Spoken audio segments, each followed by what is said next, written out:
Hi, everybody. This is Carissa Hartung, and this is week three's discussion post.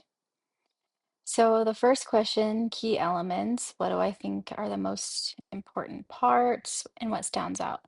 So, um, one of the things that stands out to me is the aspect that the client understands what is being said to them.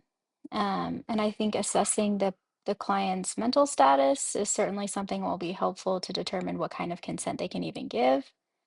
And I actually just listened to a case where, an attorney was trying to get some things thrown out because they feel like their client wasn't given proper consent, even though she signed the consent forms, but they weren't explained to her.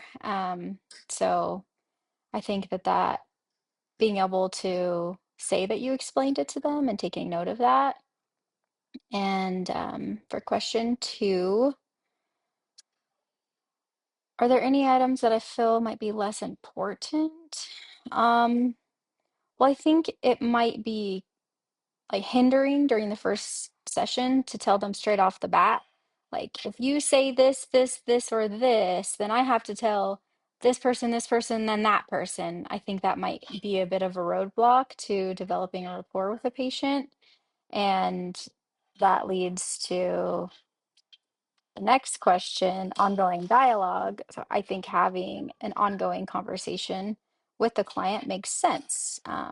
So that as you are exploring various avenues, you are also um, talking about things that may come up as far as consent and confidentiality go. Um, and I think it would be premature to do that all at once.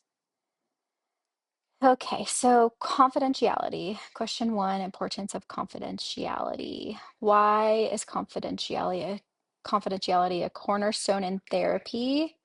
Um, how does it foster trust?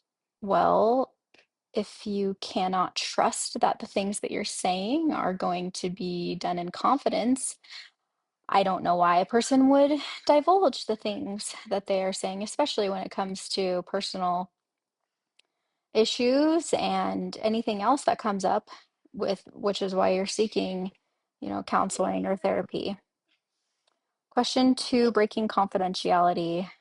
When might I consider breaking it? What situations would compel me to do so?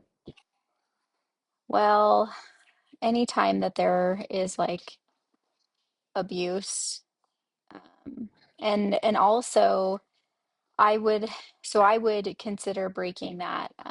I would take that very seriously. Either abuse happening to them or abuse that they are inflicting upon somebody else. Um, I feel like I would have to really understand the laws that govern our state and our particular relationship, to know, you know, what grounds I would have. And so, question three, working with minors, how would you handle confidently when working with minors and their parents?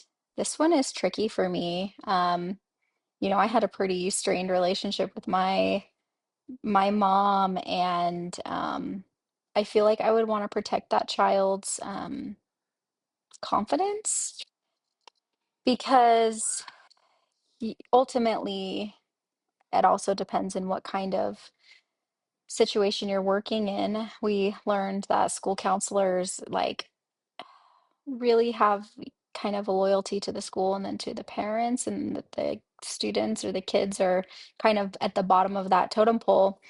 So I personally hold more allegiance to the minors, and however, as a parent, um, and also being a parent, I feel like this is very tricky. A conversation came up with my son today about a friend of his and some suspicions I've had about this friend's home life. And I didn't, I kind of probed him a bit and he answered, but I didn't ask him to tell me the details because I didn't want him to break that confidence. And I hope, I would like to think that if my child were not harm to them or danger to themselves or others, that I would respect the privacy that he or they would have with counselor or therapist or psychologist, whomever they're working with. So that is the end of my week 3 post.